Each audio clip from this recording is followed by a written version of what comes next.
So, respect kasi is, yun, yung CEO natin, kailangan niya ng respect para sa atin lahat na nandito.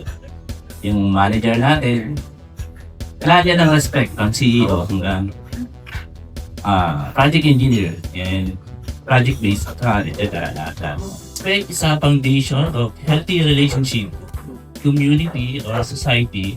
So, sabi nga is the glue that holds together. So, kung walang respect ang bawat isa, hindi matibay yung samaan. Ang respect kasi, meron siyang benefits sa individual, sa atin. For example, yung personal, kung walang respect, yung physical natin and mental, pati na rin yung emotional is na-affectahan. Bumababa yung moral kasi natin, di ba? Professional benefits naman, ito yung importante sa part natin. Kasi nga yung career natin and reputation and credibility. Self-respect, di ba? For example, sa araw-araw, di ba? Sabi ko nga kanina, kung hindi maganda yung respect mo sa sarili mo, yung parang sinasabi mo na hindi mo pinapaalagaan yung sarili mo.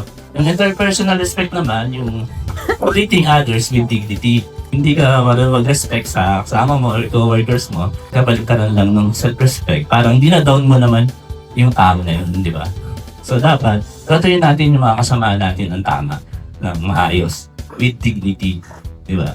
So sa cultural naman, yun lang, appreciating lang naman ng diversity.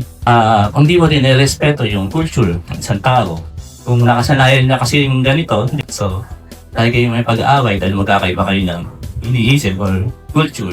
Sa environment naman, usually part din ng respect yung preserving ng nature natin. So, ano yung importance ng respect? Siyempre, build trust in strong relationship, foster inclusivity and diversity, so encourage empathy and understanding, so promote conflict resolution, enhance yung personal group niya.